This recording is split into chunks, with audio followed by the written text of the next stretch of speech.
ഹുബ്ബിബ ഇലയ്യ മിൻ ദുനിയാകും, നിങ്ങളുടെ ദുനിയാവിൽ നിന്ന് എനിക്ക് ഏറ്റവും ഇഷ്ടം ഭാര്യമാരും സുഗന്ധവുമായിരുന്നു. എന്നിട്ട് ഈ ഭാര്യമാരോട് സംസാരിച്ചു കൊണ്ടിരിക്കെ ബാങ്കിന്റെ വിളിയാളം കേട്ടാൽ സംസാരം പോലും പൂർത്തീകരിക്കാതെ മുമ്പ് കണ്ട പരിചയം പോലുമില്ലാതെ കണ്ട ഭാവം പോലുമില്ലാതെ നബി തങ്ങൾ നേരെ പള്ളിയിലേക്ക് നടന്നു പോകുമായിരുന്നു എന്ന് മഹദിയായ ആയിഷ ബീവി റളിയല്ലാഹു അൻഹ പറയുന്നുണ്ട്.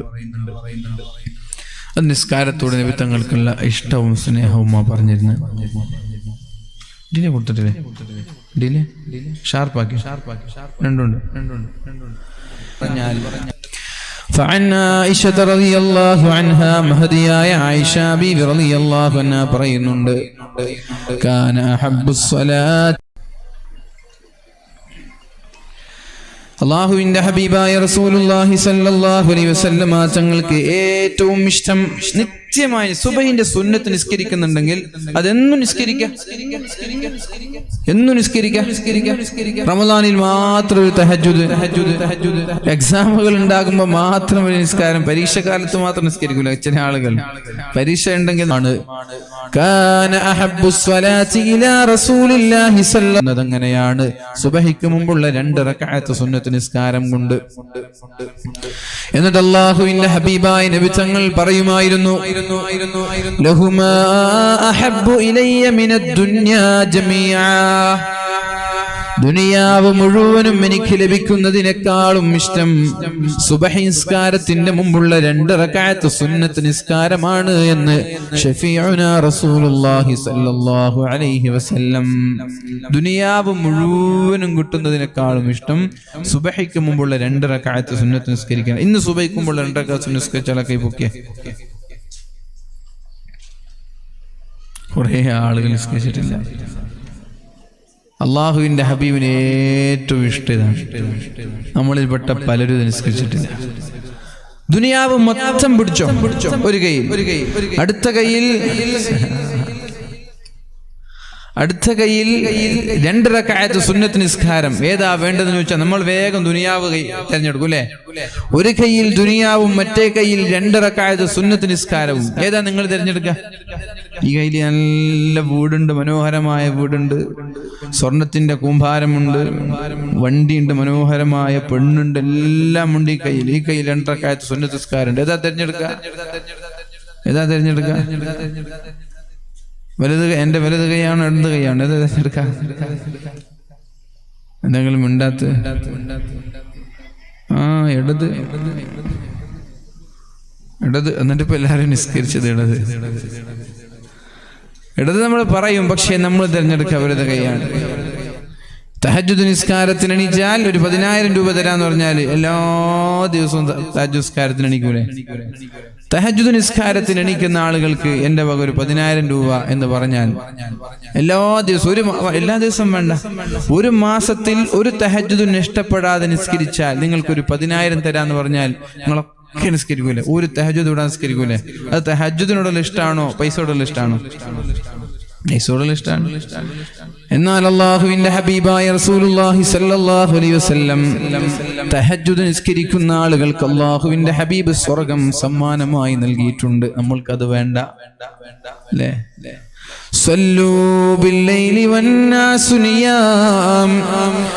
എല്ലാവരും ഉറങ്ങിക്കിടക്കുമ്പോൾ നിങ്ങൾ തഹജ്ജുദ് നിസ്കരിക്കണം. വളരെ എളുപ്പത്തിൽ സ്വർഗ്ഗത്തിൽ കിടക്കാമെന്ന് പരിശുദ്ധ റസൂലുള്ളാഹി സ്വല്ലല്ലാഹു അലൈഹി വസല്ലം. ഒരു 10,000 രൂപയ്ക്ക് വേണ്ടി എല്ലാ രാത്രിയിലും ഉറക്കൊഴിച്ചുകൊണ്ട് തഹജ്ജുദ് നിസ്കരിക്കാൻ തയ്യാറാവുന്ന നമ്മൾ 10,000ങ്ങളല്ല, കോടിയല്ല, മനസ്സിലാഗ്രഹിക്കുന്നതെല്ലാം എന്തു വിചാരിച്ചാലും മുമ്പിലേക്ക് കടന്നു വരുന്ന മരണമില്ലാത്ത സ്വർഗീയ ലോകം ലഭിക്കുമെന്ന് അല്ലാഹുവിന്റെ ഹബീബ് പറഞ്ഞിട്ട് ആ തഹജ്ജുദ് നിസ്കരിക്കാൻ നമ്മൾ തയ്യാറാവുന്നുണ്ടോ? സ്വർഗം കിട്ടുമെന്ന് നബി തങ്ങൾ പറഞ്ഞിട്ടില്ലേ? തഹജ്ജുദ് നിസ്കരിച്ചാൽ സ്വർഗം കിട്ടുമെന്ന് പറഞ്ഞിട്ടില്ലേ? ഇല്ലേ? ഞാനതാ പറഞ്ഞതിപ്പോ. സല്ലൂ ബില്ലൈൽ വന്നാസു നിയാം തദ്ഖുലുൽ ജന്ന ബിസലാം. നിങ്ങൾ രാത്രിയിൽ തഹജ്ജുദ് നിസ്കരിക്കണം, എന്നാൽ നിങ്ങൾക്ക് സ്വർഗം തരാം. നബി തങ്ങൾ പറഞ്ഞതാണ്. 10,000 രൂപയല്ല നമ്മൾക്ക് വലുത് സ്വർഗമാണ്. ഞാൻ പറഞ്ഞു വരുന്നത്, ദുനിയാവ് ഒരു കയ്യിൽ വെച്ചാൽ മറ്റേ കയ്യിൽ സുബഹി നിസ്കാരത്തിന്റെ മുമ്പുള്ള 2 റക്അത്ത് സുന്നത്ത് നിസ്കാരം വെച്ചാൽ, നബി തങ്ങൾക്ക് ഇഷ്ടം 2 റക്അത്ത് സുന്നത്ത് നിസ്കാരമായിരുന്നു. ഇതൊന്നുമല്ല, ഇതൊന്നും വലിയ കാറുകളുണ്ട്, വേണ്ട. നബി തങ്ങൾ പറയുന്നു, ലഹുമാ അഹബ്ബു ഇലയ്യ മിനദ് ദുനിയാ ജമീഅ, ദുനിയാവ് മുഴുവൻ കിട്ടുന്നതിനേക്കാളും എനിക്കിഷ്ടം സുബഹി നിസ്കാരത്തിന്റെ മുമ്പുള്ള 2 റക്അത്താണ് എന്ന് ശഫീഉനാ റസൂലുള്ളാഹി സ്വല്ലല്ലാഹു അലൈഹി വസല്ലം. അപ്പോൾ നാളെ മുതൽ സുബഹി നിസ്കാരത്തിന്റെ മുമ്പുള്ള 2 റക്അത്ത് നിസ്കരിച്ചിട്ട് വേണം ഒരു പകലിനെ ഉദ്ഘാടനം കുറിക്കേണ്ടത്. നാളെ മുതൽ രാവിലെകളെ ഉദ്ഘാടനം ചെയ്യേണ്ടത്, പകലുകൾ തുടങ്ങേണ്ടത് സുബഹി നിസ്കാരത്തിന്റെ മുമ്പുള്ള 2 റക്അത്ത് നിസ്കരിച്ചിട്ട് വേണം. ഒരാൾ ഒഴിവാക്കാൻ പാടില്ല, ഒരാണും ഒരു പെണ്ണും ഒഴിവാക്കാൻ പാടില്ല. 10 വയസ്സിന്റെ മുകളിലുള്ള ഒരാണും ഒരു പെണ്ണും ഒഴിവാക്കാൻ പാടില്ല. ഒഴിവാക്കിയാൽ പിന്നെ ഈ വാദ കൊണ്ട് ഒരു ഫായദ ഉണ്ടായിട്ടില്ല. ഇത് നിങ്ങൾക്ക് ചെയ്യാൻ പറ്റുന്നില്ലെങ്കിൽ 2 റക്അത്ത് നിസ്കരിക്കാൻ എത്ര ടൈം വേണം? അരമണിക്കൂർ വേണം? 2 മിനിറ്റ് മതി. 2 മിനിറ്റ് പടച്ച റബ്ബിന് വേണ്ടിയിട്ട് ചെലവഴിക്കാൻ. എന്തിന് നമ്മൾ അതാലോചിച്ചാൽ മതി. 2 റക്അത്ത് നിസ്കരിക്കുമ്പോൾ വലിയ ടൈമോ പ്രയാസം അങ്ങനെ കാവോ വല്ലാത്ത റിസ്ക് അങ്ങനെ വിചാരിക്കുന്നത് എന്തിനാ? 2 റക്അത്ത് നിസ്കരിക്കാൻ 2 മിനിറ്റ് പോരെ? ബാക്കിയുള്ള 23 സംതിങ് മണിക്കൂർ നമ്മുടെ കൂടെ ഇല്ലേ? 2 മണിക്കൂറിൽ നിന്ന് 24 മണിക്ക് 2 മിനിറ്റ് അല്ലേ പോകുന്നത്? അങ്ങനെ ചിന്തിച്ചാ പോരെ? ഞാൻ ആലോചിക്കാറുണ്ട്, എന്തിനാണ് അതിനൊക്കെ ഇങ്ങനെ മടിച്ചു നിൽക്കുന്നത് ആൾക്കാർ? ആകെ ജീവിക്കുന്നത് 60-30 വർഷം ജീവിക്കാൻ. അതിൽ പലരും പെട്ടെന്ന് മരണപ്പെട്ടു പോകണം. ഉറങ്ങുന്നവർ രാവിലെ എണീക്കുന്നില്ല. കുറച്ച് ആളുകൾ ആക്സിഡന്റിൽ പെട്ട് മരണപ്പെടുന്നു, കുറച്ച് ആളുകൾ രോഗികളാകുന്നു, കുറച്ച് ആളുകൾ കിടപ്പിലാകുന്നു. ഇങ്ങനെയൊക്കെയാണ് ലോകത്തിന്റെ അവസ്ഥ. അതുകൊണ്ട് എന്ത് വേണം? നാളത്തെ രാവിലെ മുതൽ ഇന്ന് കൈപൊക്കിയവരും കൈപൊക്കാത്തവരും എല്ലാവരും 2 റക്അത്ത് നിസ്കാരം സുബഹിക്ക് മുമ്പ് നിസ്കരിക്കാതെ ഒരു കാരണവശാലും നാളെ സൂര്യൻ ഉദിക്കാൻ പാടില്ല. അഥവാ 2 റക്അത്ത് സുബഹി നിസ്കാരത്തിന്റെ മുമ്പുള്ള സുന്നത്ത് നിസ്കാരം ദുനിയാവ് മുഴുവനും കിട്ടുന്നതിനേക്കാളും ഖൈറാണ് എന്ന് പരിശുദ്ധ റസൂലുള്ളാഹി സ്വല്ലല്ലാഹു അലൈഹി വസല്ലം. പിന്നെ ഫർദ് നിസ്കാരം അതെന്തായാലും വേണം. ഖളാ ആളുകൾക്ക് ഇവിടെ ഉണ്ടാവും. ഉസ്താദ് നിങ്ങൾ സുന്നത്തിന്റെ കാര്യം പറയാം, നമ്മൾ സുബഹി നിസ്കരിക്കാതെ മാസങ്ങളായി എന്നൊക്കെ പറയുന്ന ആളുകളുണ്ടാവും. ഇവിടെ സുന്നത്ത് ഫർദ്സ്കരിച്ചിട്ട് വേണ്ടേ? അത് പിന്നെ ഞാൻ ചർച്ച ചെയ്യുന്നില്ല. ഫർദ് പിന്നെ ചർച്ച ചെയ്യേണ്ട വിഷയമല്ല, അതെന്തായാലും നിർബന്ധമായിട്ട് എല്ലാവരും ചെയ്യേണ്ട വിഷയമാണ്. അടുത്തതായി നബി തങ്ങൾ വസലാത്തു 4 റക്അത്തിൻ ഖബ്ല അൽ-ളുഹ്രി, ളുഹ്ർ നിസ്കാരത്തിന്റെ മുമ്പ് 4 റക്അത്ത് സുന്നത്ത് നിസ്കാരം നിസ്കരിക്കണം. അത് നിസ്കരിച്ച ആളുകളെ ഇന്ന് ളുഹ്റിന് മുമ്പ് 4 റക്അത്ത്, ഒരാള് 2 ആള് 3 ആള് 4 ആള് 5 ആള് മാഷാ അല്ലാഹ്. ളുഹ്ർ നിസ്കാരം 4 റക്അത്ത് നിസ്കരിച്ച ആളല്ലേ? ളുഹ്റിന് മുമ്പ് 4 നിസ്കരിച്ച ആള്. ളുഹ്ർ നിസ്കാരത്തിന്റെ മുമ്പ് 4 റക്അത്ത് സുന്നത്ത് നിസ്കാരം അല്ലാഹുവിന്റെ ഹബീബായ റസൂലുള്ളാഹി സ്വല്ലല്ലാഹു അലൈഹി വസല്ലമ തങ്ങൾക്ക് ഇഷ്ടമായിരുന്നു. വയുദാവിമു അലൈഹാ, നബി തങ്ങൾ സ്ഥിരമായി ചെയ്യാറുണ്ടായിരുന്നു. ളുഹ്റിന്റെ മുമ്പ് 4 റക്അത്ത് സുന്നത്ത് നിസ്കാരം. ഒരു ഹദീസ് കാണാം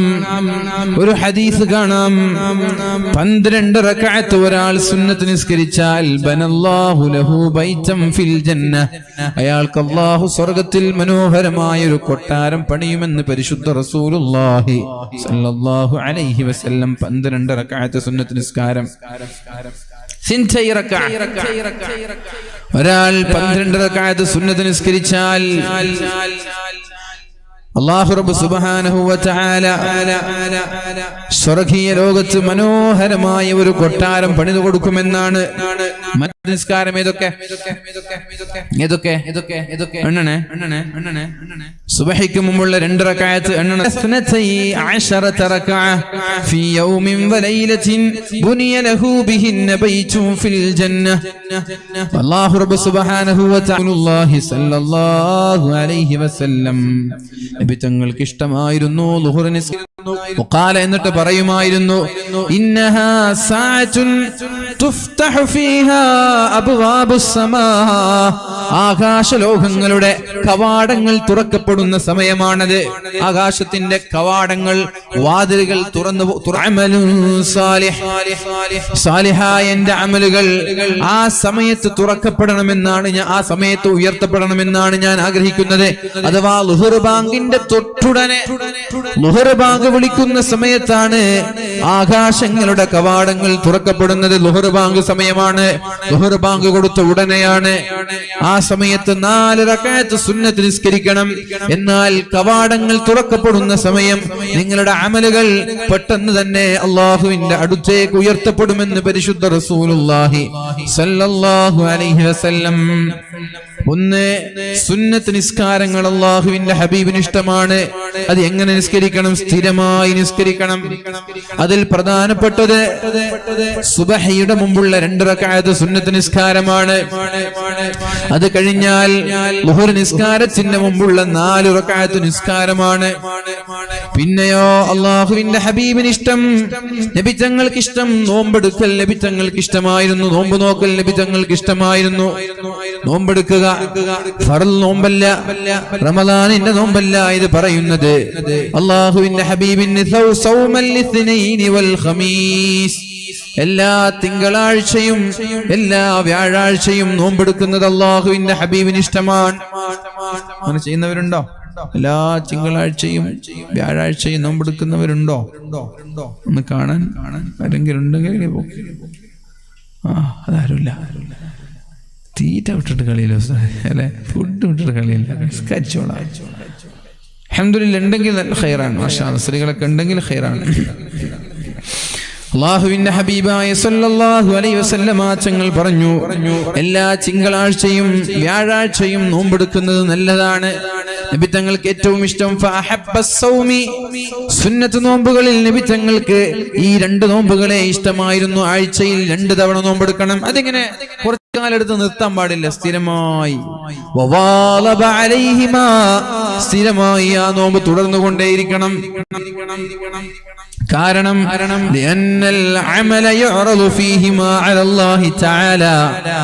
നമ്മൾ ചെയ്യുന്ന നന്മകൾ അല്ലാഹുവിന്റെ കോടതിയിലേക്ക് ഉയർത്തപ്പെടുന്നത് വ്യാഴാഴ്ചയും അതേപോലെ തിങ്കളാഴ്ചയുമാണെന്ന് പരിശുദ്ധ റസൂലുള്ളാഹി സ്വല്ലല്ലാഹു അലൈഹി വസല്ലം. നമ്മുടെ എല്ലാ നന്മകളും ഉയർത്തപ്പെടുമെന്നാണ്. ആകാശലോകങ്ങളിലേക്ക് ഉയർത്തപ്പെടും. എന്നിട്ട് അല്ലാഹു വിളിക്കും, ഈ ഞണ്ടാടിയിലുള്ള കൂച്ചുപറമ്പിലുള്ള ഈ ചുറ്റുഭാഗങ്ങളിലുള്ള ആളുകളെ, ഇന്ന് ഹാജിയാരുടെ അമൽ കൊണ്ടുവാ. മലക്കുകളെല്ലാം കൊണ്ടുവരും. അപ്പൊ മലക്ക് പറയും, ഇയാൾ പിണങ്ങി നിൽക്കുന്ന ആളാണ്. ഇയാളുടെ ജ്യേഷ്ഠനോട് മിണ്ടാതെ വർഷങ്ങളായിട്ടുണ്ട്, മക്കളോട് മിണ്ടാതെ, മുത്താപ്പയോട്, സുഹൃത്തിനോട്, അയൽവാസികളോട്, എന്നാൽ ഇന്ന് വ്യക്തിയോട് പിണക്കാണ്. കുറെ വർഷമായിട്ട്, കുറെ മാസമായിട്ട്. ആണോ? എന്നാൽ അയാളുടെ അമൽ ഇവിടെ ആവശ്യമില്ല എന്ന് പറഞ്ഞ് അല്ലാഹുവിന്റെ ഹബീബായ റസൂലുള്ളാഹി തങ്ങൾ അമലിനെ മാറ്റിവെക്കും. തൊട്ടു നോക്കൂല. ഇവിടെ ഇല്ലേ? നിങ്ങൾ ഇവിടെ ഇല്ലേ? പിണങ്ങി നിൽക്കുന്ന ആരെങ്കിലും ഉണ്ടെങ്കിൽ എല്ലാ വ്യാഴാഴ്ചയും എല്ലാ തിങ്കളാഴ്ചയും അല്ലാഹു ആകാശലോകത്തേക്ക് നമ്മുടെ അമലുകൾ ഉയർത്തിക്കൊണ്ടുപോവുകയാണ്. എന്നിട്ട് ഓരോ ആളുകളുടെ അമലുകൾ അല്ലാഹു കണക്കെടുപ്പ് നടത്തുകയാണ്. ഓരോ ആളുകളുടെ അമലുകളെയും കണക്കെടുപ്പ് നടത്തും. മുഹമ്മദ് ഹാജി എത്ര അമല് ഈ തിങ്കളാഴ്ച എത്ര ചെയ്തു, ഈ വ്യാഴാഴ്ച എത്ര ചെയ്തു? അപ്പൊ പറയും, ഇയാള് പിണക്കമാണ്. ആരോട്? അയൽവാസികളോട്, കുടുംബക്കാരോട്, നാട്ടുകാരോട്, സുഹൃത്തുക്കളോട്. വേണ്ട, ഇയാളുടെ അമൽ നോക്കേണ്ടതില്ല, മാറ്റിവെക്ക് എന്ന് പറഞ്ഞ് അല്ലാഹു മാറ്റിവെക്കും.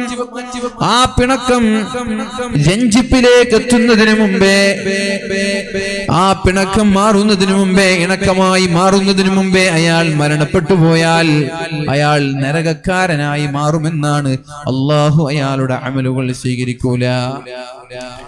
അതുകൊണ്ട് പിണക്കം വലിയ പ്രശ്നമാണ്. ചുടിച്ചു നിൽക്കരുത് ആരോടും, തെറ്റി നിൽക്കരുത് ആരോടും, പിണങ്ങി നിൽക്കരുത് ആരോടും. ആരാണ്, എപ്പോഴാണ്, എവിടെ വെച്ചാണ്, എങ്ങനെയാണ് മരണപ്പെടുക എന്ന് പറയാൻ കഴിയില്ല.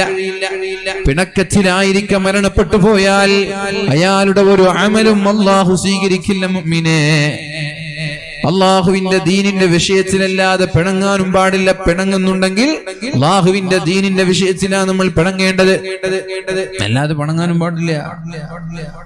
എന്തു വേണം? എല്ലാ തിങ്കളാഴ്ചയും എല്ലാ വ്യാഴാഴ്ചയും അല്ലാഹു തആല നമ്മുടെ നന്മയെ ആകാശലോകങ്ങളിലേക്ക് ഉയർത്തുമ്പോ എന്റെ അമലുകൾ ഞാനൊരു നോമ്പുകാരനായിരിക്കെ അല്ലാഹു ഉയർത്തണമെന്നാണ് ഞാൻ ആഗ്രഹിക്കുന്നത്.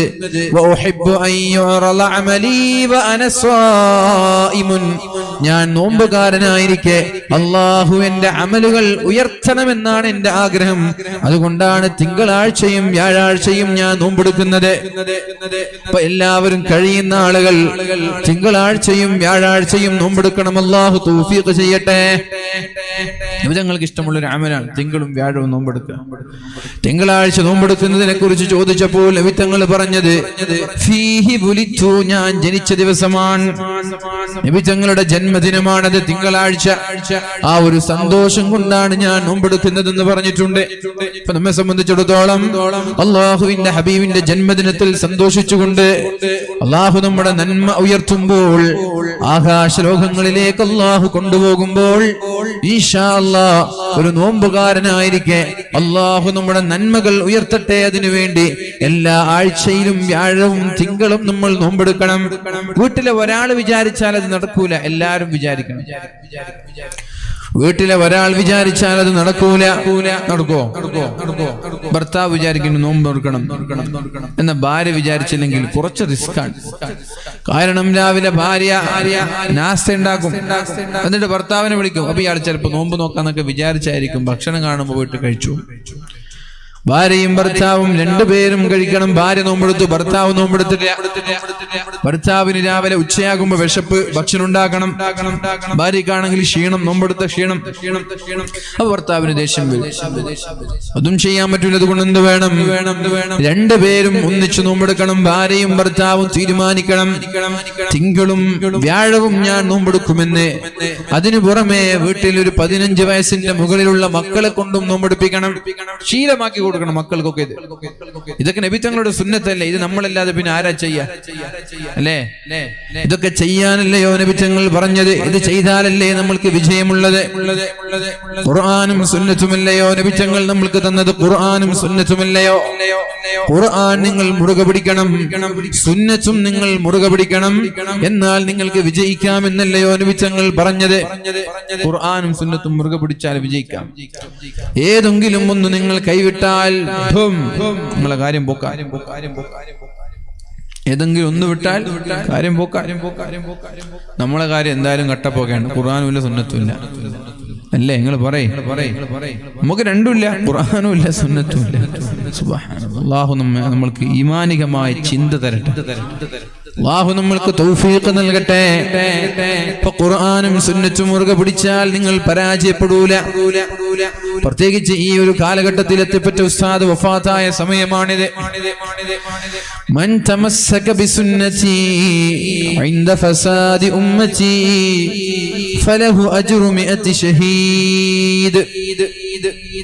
ലോകം ഫിത്നയിലേക്ക്, ഫസാദിലേക്ക് നീങ്ങിക്കൊണ്ടിരിക്കുന്ന സമയത്ത് എന്റെ സുന്നത്തിനെ ഒരാൾ മുറുകെ പിടിച്ചാൽ 100 ശുഹദാക്കളുടെ പ്രതിഫലം തരുമെന്ന് പരിശുദ്ധ റസൂലുള്ളാഹ്. ഹംസത്തുൽ ഖറാറിനെ പോലെ, ജഅഫർ ഇബ്നു അബീ ത്വാലിബിനെ പോലെ, ഉമർ ഇബ്നുൽ ഖത്താബിനെ പോലെ, ഉസ്മാൻ ഇബ്നു അഫ്ഫാനെ പോലെ റളിയല്ലാഹു അൻഹും രണാങ്കണത്തിൽ ധീരമായി പോരാടി അള്ളാഹുവിന് വേണ്ടി ശരീരം സമർപ്പിച്ച മഹാന്മാരായ സ്വഹാബാക്കളെ പോലെ ഒരു ഹംസയല്ല, 100 ഹംസയുടെ പ്രതിഫലം അള്ളാഹു തരുമെന്നാണ് നബി തങ്ങൾ പറഞ്ഞത്. 100 ഷഹീദ്, 100 ശുഹദാക്കളുടെ പ്രതിഫലം. ഈ കാലഘട്ടങ്ങളിൽ പരിശുദ്ധമായ ദീനിനെ കൊച്ചാക്കുന്ന കാലമാണിത്. സ്ത്രീകൾ അഴിഞ്ഞാടുന്ന കാലമാണിത്. ലജ്ജ അള്ളാഹു ഉയർത്തിക്കൊടുത്ത കാലമാണിത്. സോഷ്യൽ മീഡിയകളിൽ തോന്നിവാസം നമ്മുടെ സ്ത്രീകൾ പുലമ്പിക്കൊണ്ടിരിക്കുന്ന കാലമാണിത്. അതിന്റെ പേരിൽ ആക്ഷേപങ്ങൾ അവർ കേട്ടുകൊണ്ടിരുന്നാലും പ്രശ്നമല്ല, വെല്ലുവിളിക്കുന്ന കാലമാണിത്. അല്ലേ?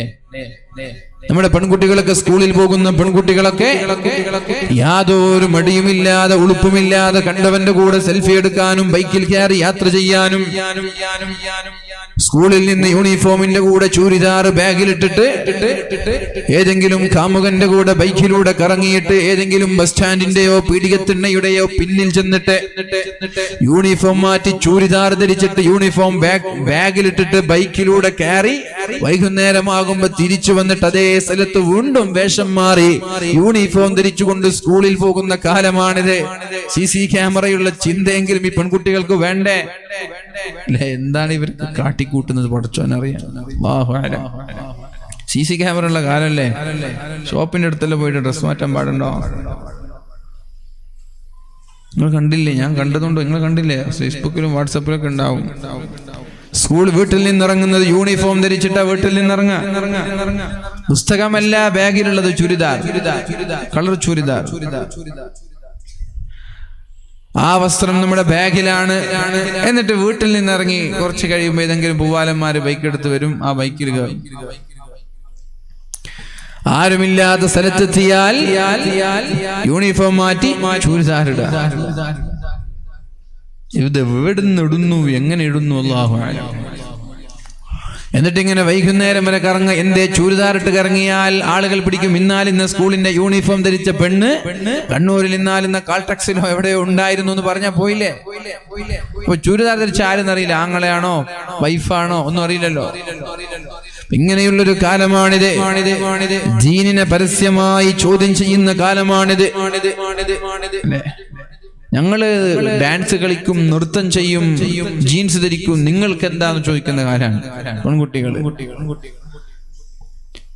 ഞങ്ങളിലില്ല മുസ്ലിം രക്തം എന്ന് പറയുന്ന തട്ടമിട്ട പെൺകുട്ടികളുള്ള കാലമാണിത്. എന്തൊക്കെ നമ്മളെ കാണണം. നമ്മളിലില്ല മുസ്ലിം രക്തമെന്ന് വിളിച്ചു പറയുന്ന തട്ടമിട്ട പെൺകുട്ടികളുള്ള കാലമാണിത്. ഇസ്ലാമിന്റെ ശരീഅത്തിനെതിരെ, ഇസ്ലാമിന്റെ നിയമത്തിനെതിരെ കോടതികളെ ലക്ഷ്യമാക്കി കോടതികളിൽ കേസ് കൊടുക്കുന്ന കാലമാണിത്. മുത്തലാഖിനെതിരെ ഇസ്ലാം അനുവദിച്ചത്, ഇസ്ലാം മുത്തലാഖ് അനുവദിച്ചിട്ടുണ്ട്. എപ്പോ ഗത്യന്തരമില്ലാതൊരു പെണ്ണിന്റെ കൂടെ ഒരു നിലക്കും ഒരാൾക്കും ജീവിക്കാൻ കഴിയുന്നില്ല എന്ന് വന്നാൽ പിന്നെ കഷ്ടപ്പെട്ടവിടെ ജീവിതം കളയണ്ട. ആ പെണ്ണിനെ ത്വലാഖ് ചൊല്ലി മറ്റൊരു പെണ്ണിനെ തേടാമെന്നുള്ള വഴി ഇസ്ലാം പറഞ്ഞു തന്നത് ചൂടപ്പം വിൽക്കുന്നത് പോലെ അല്ലെങ്കിൽ വസ്ത്രം മാറുന്നത് പോലെ പെണ്ണിനെ മാറാനുള്ള പെർമിഷൻ അല്ല. ഒരു പെണ്ണിന്റെ കൂടെ ഒരു നിലക്കും ഒരാൾക്ക് യോജിച്ചു പോവാൻ കഴിയില്ലെങ്കിൽ പിന്നെ ത്വലാഖ് അല്ലാതെ എന്താ വഴി? ഈ പെണ്ണിനെ കൊണ്ട് ഇങ്ങനെ ഉരുട്ടി പോണോ? അതുകൊണ്ട് നിർബന്ധമായ സാഹചര്യങ്ങളിൽ, ഒഴിച്ചുകൂടാൻ പറ്റാത്ത സാഹചര്യങ്ങളിൽ മുത്തലാഖ് അനുവദനീയമാണെന്ന് പറഞ്ഞപ്പോ അതിന്റെ പേരിൽ ചില ആളുകൾ, തലച്ചോറില്ലാത്ത, അല്ലാഹുവിനെ പേടിയില്ലാത്ത ചില ഭർത്താക്കന്മാര് ഒരു കാരണവുമില്ലാതെയൊക്കെ മുത്തലാഖ് ചൊല്ലിയപ്പോ നമ്മുടെ ദീനിനെ ചോദ്യം ചെയ്യുന്ന രീതിയിൽ കോടതിയെ സമീപിക്കുകയാണ് തട്ടമിട്ട മുസ്ലിം പെൺകുട്ടികൾ. ഹിജാബ് ധരിക്കുന്നതിനെതിരെ ചോദ്യം ചെയ്യുന്നത്, പർദ്ദ ധരിക്കുന്നതിനെതിരെ ചോദ്യം ചെയ്യുന്നത്, ഇതൊക്കെ ആരാണ്? നമ്മുടെ മുസ്ലിം പെൺകുട്ടികളിൽപ്പെട്ട ചില ആളുകൾ. എന്നാലും സന്തോഷത്തിന് വക നൽകുന്ന മറ്റൊരിടം കൂടിയുണ്ട്. എത്രയോ നല്ല ഹാഫിളത്തുമാരായ വഫിയകളായ അല്ലാഹുവിനെ പേടിയുള്ള തർബിയ കോഴ്സുകളിൽ പോയി പഠിച്ചിട്ട് ജീൻസ് പാന്റും ടീഷർട്ടും ധരിച്ച് അങ്ങാടികളിൽ കറങ്ങി നടന്നിരുന്ന എത്രയോ പെൺകുട്ടികൾ ഇന്ന് ഹിഫ്ള് പഠിച്ചതിന്റെ പേരിൽ, തർബിയ കോഴ്സുകളിൽ ചെന്ന് തർബിയത്ത് പഠിച്ചതിന്റെ പേരിൽ ആകെ പഠിച്ചത് 40 ദിവസമാണ്. ആ ഒരു 40 ദിവസത്തെ പഠനം കൊണ്ട് വീട്ടിലുള്ള അനുജത്തിമാരെ, ജ്യേഷ്ഠത്തിമാരെ, ആങ്ങളമാരെ, ഉമ്മയെ, ഒരു കുടുംബത്തെ തന്നെ വളരെ നല്ല ദീനീബോധമുള്ളവരാക്കി, അവരിൽ നിന്നുണ്ടാകുന്ന മക്കളെ, അയൽവാസികളെ, ചങ്ങാതിമാരെ നല്ലവരാക്കി, ഔറത്ത് പോലും കാണാതെ കയ്യുറ ധരിച്ച്, മുഖം ധരിച്ച്, ശരീരം മറ്റുള്ളവർക്ക് മുമ്പിൽ പ്രദർശിപ്പിക്കാതെ നടക്കുകയും മറ്റുള്ളവരെ പ്രോത്സാഹിപ്പിക്കുകയും ചെയ്യുന്ന എത്രയോ നല്ലവരായ പെൺകുട്ടികളും ഇന്നുണ്ട് എന്ന് പറയുന്നത് വലിയൊരു ആശ്വാസമാണ്. വെറും ഈ തമാടിച്ചുകളെ കുറിച്ച് മാത്രം പറഞ്ഞിട്ട് കാര്യമില്ലല്ലോ, അല്ലേ? നമ്മളെപ്പോഴും ഇവരെ മാത്രം ഇങ്ങനെ എന്തിനാ ഫോക്കസ് ചെയ്യുന്നത്? തമാടി കൂട്ടങ്ങളുണ്ട്, എല്ലാവരും ഉണ്ടാകും തമാടി കൂട്ടങ്ങൾ. എന്നാൽ എത്രയോ നല്ലവരുണ്ട്, എത്രയോ ദീനീബോധമുള്ളവർ. ശരീരത്തിന്റെ ഒരു അംശം പോലും, ചർമ്മത്തിന്റെ ഒരു അംശം പോലും മറ്റുള്ളവരെ പ്രദർശിപ്പിക്കാതെ കയ്യുറയും മുഖവും ധരിച്ച് വളരെ സൂക്ഷ്മതയോടെ നടന്ന് ദിവസവും 10 ജുസ് ജുസുകളൊക്കെ പാരായണം ചെയ്ത് 3 ദിവസം കൊണ്ടൊരു ഖത്തം തീർത്ത് ഒരു കുടുംബത്തിലെ മക്കളെയൊക്കെ ദീനീ ചിട്ടയോടെ വളർത്തുന്ന എത്രയോ പെൺകുട്ടികൾ എനിക്കറിയാം. അതുകൊണ്ടാണ് ഞാൻ പറയുന്നത്, നല്ല നല്ല പെൺകുട്ടികൾ ഇഷ്ടം പോലെ ഉണ്ട്. ഈ തമാടിച്ചകൾ മാത്രമല്ല, കുറച്ചേ ഉള്ളൂ. തമാടി കൂട്ടങ്ങൾ വളരെ കുറച്ചേ ഉള്ളൂ. കല്യാണത്തിന് പോയാൽ അവിടെ നിന്ന് സെൽഫി എടുക്കണം. അവിടെ ഉസ്താദുമാരുണ്ടോ, അധ്യാപകരുണ്ടോ, നാട്ടുകാരുണ്ടോ, അതൊന്നുമില്ല. കൂടെ പഠിക്കുന്നവർ ആണായാലും പെണ്ണായാലും എന്നാലും ഒരു ചെറിയ ഒരു മാന്യതയെങ്കിലും വേണ്ടേ നമ്മുടെ പെൺകുട്ടികൾക്ക്? ചെറിയൊരു മാന്യത വേണ്ടേ? അതുകൊണ്ട് ഞാൻ പറഞ്ഞു വരുന്നത്, ഫിത്നയും ഫസാദും നിറയുന്ന ഒരു കാലത്ത് മൻ തമസ്സക ബിസുന്നതി ഇൻദ ഫസാദി ഉമ്മതി ഫലഹു അജ്റു മിഅതി ഷഹീദ്. നാട്ടിൽ ഫിത്നയും ഫസാദും ഉണ്ടാകുന്ന കാലത്ത് അല്ലാഹുവിന്റെ ഹബീബിന്റെ സുന്നത്തിനെ ഒരാൾ മുറുകെ പിടിച്ചാൽ ഫലഹു അജ്റു മിഅതി ഷഹീദ്. ഹംസ റളിയല്ലാഹു അൻഹു നമ്മൾക്കറിയാം, ധീരനായ രക്തസാക്ഷിയാണ്. ബദർ യുദ്ധത്തിൽ വഹ്ഷി എന്ന് പറയുന്ന കാട്ടാളൻ മുമ്പ് ചതിയിലൂടെ ആയുധപ്രയോഗം നടത്തി വിഷത്തിൽ മുക്കിയ കുന്തമറിഞ്ഞുകൊണ്ട് വളരെ നിഷ്ഠൂരമായി കൊലപ്പെടുത്തി കരള് ചവച്ചു തുപ്പി ശരീരത്തെ വിച്ഛേദിച്ചുകൊണ്ട് ശരീരത്തെ മുറിവേൽപ്പിച്ചുകൊണ്ട് ശരീരത്തെ വളരെ മോശമായ രീതിയിൽ അംഗവിച്ഛേദം നടത്തി അള്ളാഹുവിന്റെ ഹബീബ് കരഞ്ഞുപോയ ആ രക്തസാക്ഷി ഹംസ റളിയല്ലാഹു അൻഹുവിനെ പോലെയുള്ള 100 ശുഹദാക്കളുടെ പ്രതിഫലം അള്ളാഹു തരും. ഈ ഒരു കാലത്ത് അള്ളാഹുവിന്റെ ഹബീബിന്റെ സുന്നത്ത് മുറുകെ പിടിച്ചാൽ അവിടെയാണ് അത്തിപ്പറ്റ് ഉസ്താദൊക്കെ പ്രാധാന്യം അർഹിക്കുന്നത്. അവിടെയാണ് ഭക്ഷണം കഴിക്കുന്നത് സുന്നത്തിൽ അധിഷ്ഠിതമായി. ആരെങ്കിലും പോയാൽ വലിയ ഒരു തളിക കൊണ്ടുവന്ന് നമ്മുടെ വീട്ടിലാ സംവിധാനം വേണം. എന്റെ ശബ്ദം ശ്രവിക്കുന്ന നിങ്ങളോടൊക്കെ പറയാണ്, വീട്ടിലാ സംവിധാനം വേണം. ഒരു പ്ലേറ്റിൽ നിന്ന് ഓരോ ആളുകൾ തിന്നുന്നതിന് പകരം വലിയ ഒരു പാത്രം കൊണ്ടുവന്ന് നമ്മുടെ പത്രികൾ എല്ലാവരും കഷ്ണിച്ചിട്ടതിലേക്ക് കറിയൊഴിച്ച് എല്ലാവരും ഒന്നിച്ചിരുന്നൊരു ടേബിളില്ലാതെ നിലച്ചിരുന്നിട്ട് സുന്നത്തായ ഇരുത്തം, ആ ഒരു ഇരുത്തം കൊണ്ട് ഒന്നിച്ചിരുന്ന് ബിസ്മി ചൊല്ലി അൽഹംദുലില്ലാഹ് ചൊല്ലി മാഷാ അല്ലാഹ് ചൊല്ലി ഭക്ഷണം കഴിക്കുന്ന ഒരു സംവിധാനം നമ്മൾക്കുണ്ടാവണം. സുന്നത്താണത്. ജീവിതത്തിൽ സുന്നത്തുകൾ പാലിച്ച മഹാനായ വ്യക്തിയാണ്. അല്ലാഹു മഗ്ഫിറത്ത് നൽകട്ടെ, അല്ലാഹു മർഹമത്ത് നൽകട്ടെ, അല്ലാഹു ദറജ ഉയർത്തി കൊടുക്കട്ടെ. നമ്മുടെ കേരളത്തിന്റെ നഷ്ടമാണത്.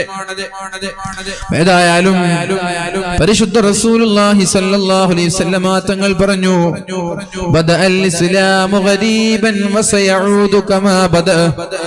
ഇസ്ലാം തുടങ്ങുന്നത് വളരെ വിചിത്രമായിട്ടാണ്, അവസാനിക്കുന്നതും വിചിത്രമായിട്ടാണ്. ഇസ്ലാം തുടങ്ങുമ്പോൾ തുടക്കകാലത്ത് ഔറത്ത് മറക്കുന്നതിനെ എതിർത്തവരുണ്ട്. സ്ത്രീകൾ ഔറത്ത് മറക്കണമെന്ന് പറഞ്ഞപ്പോൾ എതിർത്തവരുണ്ട്. വ്യഭിചരിക്കരുത് എന്ന് പറഞ്ഞപ്പോൾ എതിർത്തവരുണ്ട്. കള്ളു കുടിക്കരുത് എന്ന് പറഞ്ഞപ്പോൾ എതിർത്തവരുണ്ട്. ബദഅൽ ഇസ്ലാമു ഗരീബൻ, ഇസ്ലാമിന്റെ ആശയങ്ങൾ ഉൾക്കൊള്ളാൻ കഴിയാത്തവരുണ്ട്. അതേപോലെ അവസാന കാലഘട്ടത്തിലും വരുമെന്നാണ്. ഇസ്ലാമിന്റെ ആശയങ്ങൾ ഉൾക്കൊള്ളാൻ കഴിയില്ല. പെൺകുട്ടികൾ, മുസ്ലിം പെൺകുട്ടികൾക്ക് വരെ ഇസ്ലാമിന്റെ ചില ആശയങ്ങൾ ഉൾക്കൊള്ളാൻ കഴിയില്ല. അങ്ങനെ ഒരു കാലമാണ് അവസാന കാലഘട്ടത്തിൽ വരിക. തൂബാലിൽ ഉറബാ, ആ സമയത്ത് ആരാണോ ഖുറബായിങ്ങളായ ആളുകൾക്ക് സ്വാഗതം, അവർ വിജയിച്ചിരിക്കുകയാണ്. ആരാണ് ഈ ഖുറബായിങ്ങൾ? അല്ലദീന യുസ്ലിഹൂന ബിമാ അഫ്സദന്നാസ്, ജനങ്ങൾ ഫസാദാക്കിയത്, ജനങ്ങളെല്ലാം ചമ്മാടിച്ചരങ്ങളിലൂടെ തോന്നിവാസങ്ങളിലൂടെ ജീവിക്കുമ്പോൾ അവരെ നന്നാക്കാൻ വേണ്ടി ശ്രമിക്കുന്നവർ, അവരിലേക്ക് നന്മ എത്തിച്ചു കൊടുക്കുന്നവർ, അവരിലൂടെ നന്മയുടെ ജീവിതം നയിക്കുന്ന ആളുകൾ.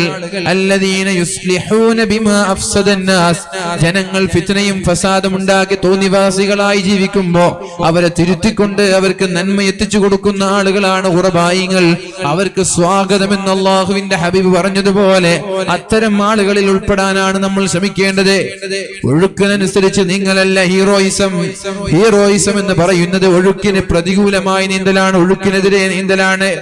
ആർക്കാണ് ഇവിടെ ഒഴുക്കിന് അനുകൂലമായി നീന്താൻ കഴിയാത്തത്? ആർക്കാ? അങ്ങോട്ടൊഴുകുമ്പോൾ അങ്ങോട്ട് നീന്താൻ ആർക്കാ കഴിയാത്തത്? അങ്ങോട്ടൊഴുകുമ്പോൾ തിരിച്ചു കുറുകെ ഇങ്ങോട്ട് നീന്തണം. അതാണ് ഹീറോയിസം. അതിനെയാണ് കട്ട ഹീറോയിസം എന്ന് പറയുന്നത്. അപ്പൊ ഒഴുക്കിന് അനുകൂലമായി നീന്തേണ്ടവരല്ല മുസ്ലിമീങ്ങൾ, ഒഴുക്കിനെതിരെ നീന്തേണ്ടവരാണ്.